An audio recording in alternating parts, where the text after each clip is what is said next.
Okay, hello and welcome back to Infinite Roleplay. I'm going to be taking a small break from my Edge of the Empire series to show you my little collection of Zombicide. And I must say, I find this game to be terribly awesome.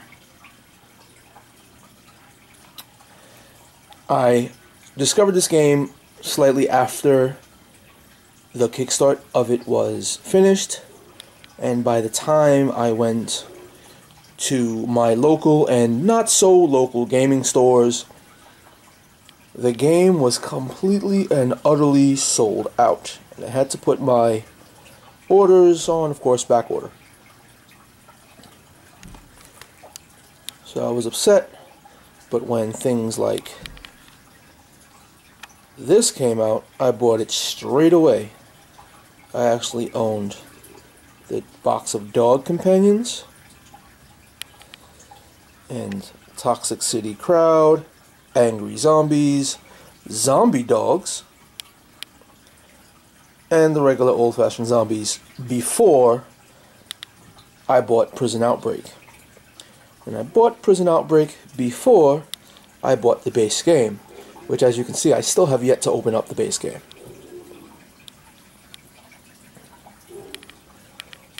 But yeah, Prison Outbreak, if I'm not mistaken,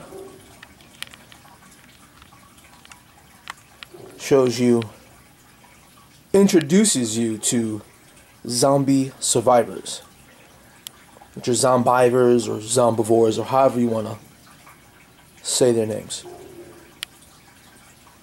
Alright, this is not so much a first time unboxing. I have an idea of what's in here because I played it already. So I could not hope to wait to open this when I got my hands on it. This is Season 2's Prison Outbreak for Zombicide. It cost me $99, which, in my opinion, awesome buy, completely worth it. It comes with about 90 figures. Of course, we have the rule book. Try to get that.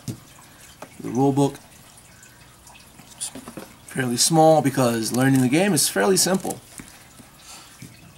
The only thing that takes any real time is the gameplay, which is what you want to get to and what you want to spend time doing.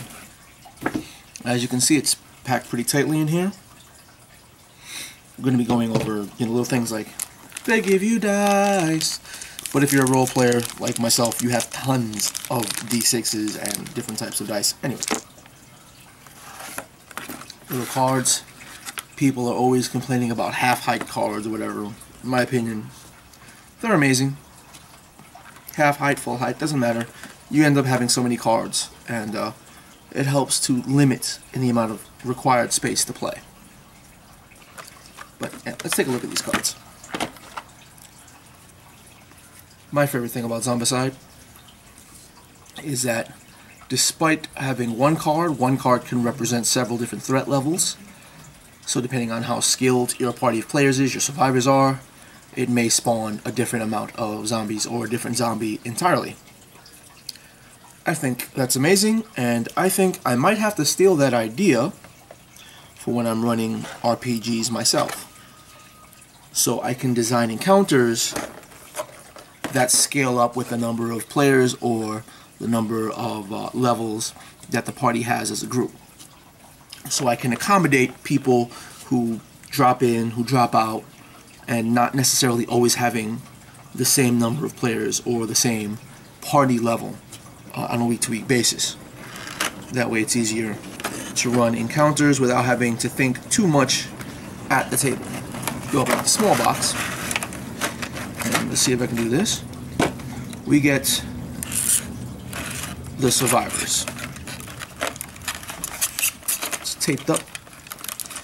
Put everything back because I love this game that much. On the top levels, we have the 6 survivors that come with the game, and on the bottom levels, we have their zombie version, which is amazing. I'm going to hope to show you these things because For a board game, these are incredibly detailed. Hopefully that focuses in.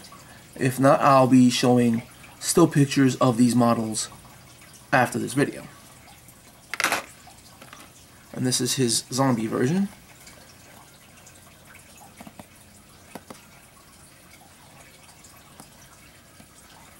Alright. The models are incredibly high quality. One of the things I would like to do is to design a D20 Modern campaign that has to deal with the zombie apocalypse, of course. And this big old box houses the infamous zombies. Ugh. This is where the majority of all the minis are. Let's see, some of these mummies. No, they're not mummies. They're zombies, though mummies are undead. Even though this guy kind of looks like a mummy, right? No, he doesn't, but he's a homeless zombie. Anyway, see if I could just... Oh, this guy is amazing. This guy is one of the abominations. Big bad mofos. Big bad. This is big bad number 1. Or one of Mr. Big Bads. Big Bads are everywhere. You got a big bad that's gray. You got... I gotta go over here. These are gray. These are fatties. You know. Homegirl didn't know when to say stop.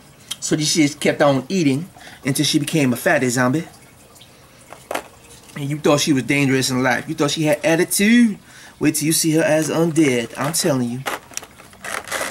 Now let's go on to the prison outbreak exclusives, which are only part of the prison outbreak, are berserker zombies.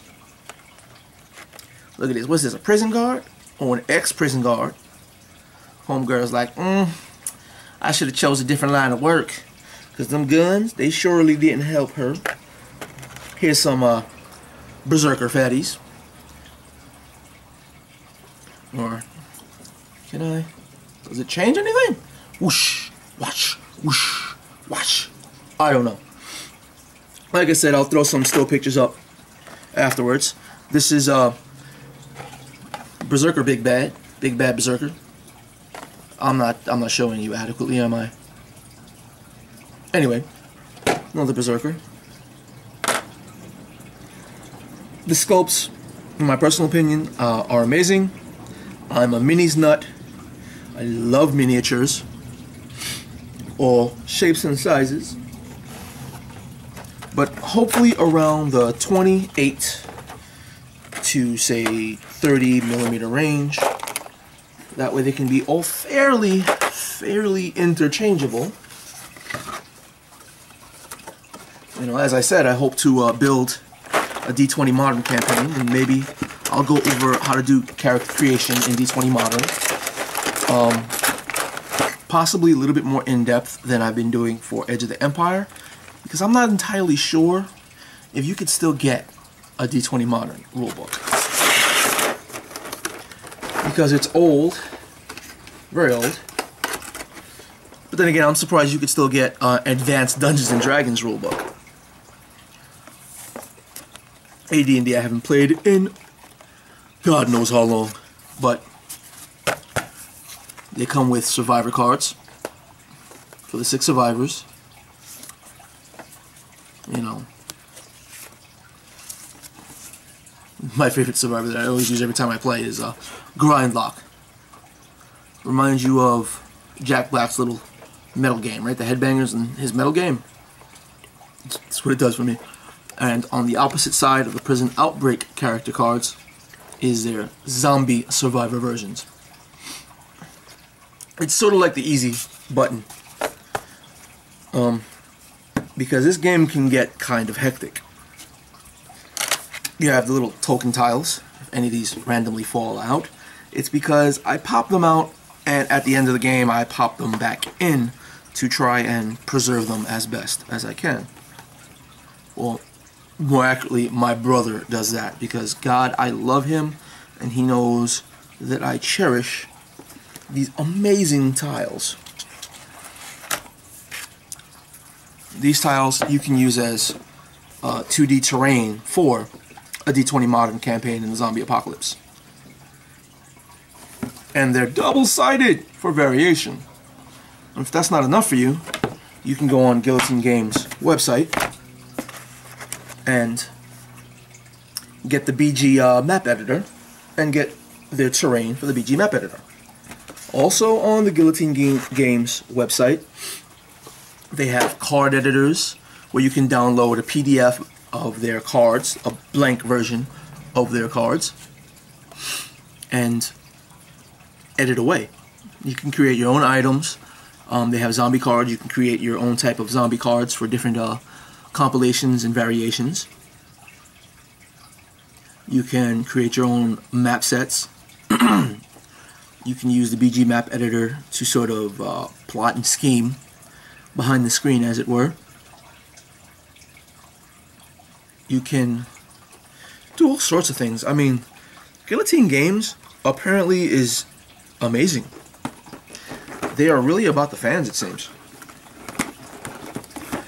You know, I would love to have got their card blanks for both items and enemies.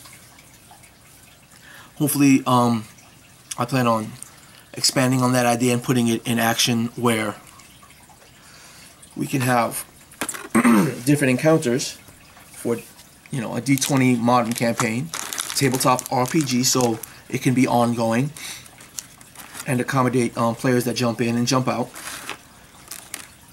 Or, you know, worst comes to worst, we could just play Zombicide. Different missions in Zombicide as little one-shots. And so maybe somebody wants to actually play a more in-depth kind of thing, like a campaign. And we can rock it. You know, this game is amazing, the models are amazing. And that's pretty much that. I had to take a little break from Edge of the Empire because I've been doing so much with Edge of the Empire and trying to learn how to do video editing on the fly while reading the rule book of Edge of the Empire, you know, the beta for Age of Rebellion, playing the starter game, learning how to play and run Zombicide, D20 Modern, all the D20 Modern expansions that I have, trying to brush up on those. Also, I've been getting really interested in Shadowrun. Well, you know, because I've been playing Shadowrun Returns, thinking, wow, I love this universe. I could so run a campaign in Shadowrun. So, getting started with the quick start rules for Shadowrun as well. I'm also using some of these Hearst Arts molds to build terrain. And I'm running Iron Kingdoms campaign as well. So doing all that, I may start doing these videos as like this, as one takes. Most everybody else is doing them, except for the people that actually have the time to sit there and do this and edit and are part of, you know, channels. But that'll be the day, right? Get picked up by a channel and this becomes your primary source of income and everything else is secondary. Would be amazing. Amazing. I could only hope. You know, if that was the case, I would run Zombicide games as for you know, Zombicide games, D20 Modern games, Pathfinder games, maybe even D&D 3.5 games, Shadowrun, Dark Heresy. Dark Heresy looks amazing. If you don't know anything about Dark Heresy, you can go always look up, I believe it's Me JP. He has a roleplay series. He does several different RPGs on Roll20, one of which is being run is Dark Heresy. And one of the guys, TB, Total Biscuit, he's amazing. Why is he amazing? I don't know, he just is. Just listen to his voice. He's got that sexy little voice with the accent. And that's the wrong accent. I know. I can't do it. Or I just don't want to try. But yeah, TB's cool. This is his, or being a YouTube personality is his primary source of income. And it shows in his videos. I mean, he's got amazing videos. He doesn't really do, you know, role-play games or games that are tabletop oriented, but he's really informative. He's really professional with the way he approaches things. And if I can find the video to link to you, I would like to. He has a little rant that he goes on, but it's informative. It speaks about one of the laws that you really, really, really should know about. About pretty much full disclosure and letting people know that, hey, look, here's a product. I'm being paid to endorse this product. And how the Xbox One is apparently trying to do some shady business.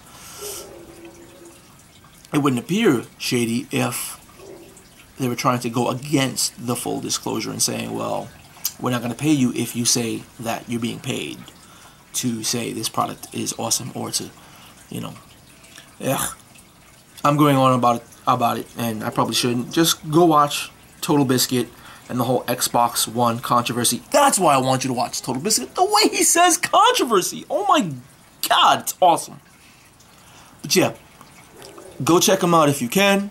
Listen to it. More so if you are filming YouTube videos and didn't bother to read any of the, you know, EULA stuff or any agreements, and you just go, yeah, okay, yeah, okay, yeah, okay, I want to do this, I want to do this, I don't want to read, I just want to do it, yeah, okay, click, click, click, and you skip everything. It's not a good idea. Read, people. It helps. Reading is fundamental. And fun. Fundamental, fun. Fun is part of being fundamental. I'm stopping this video because I'm losing my mind going crazy now. Bye-bye.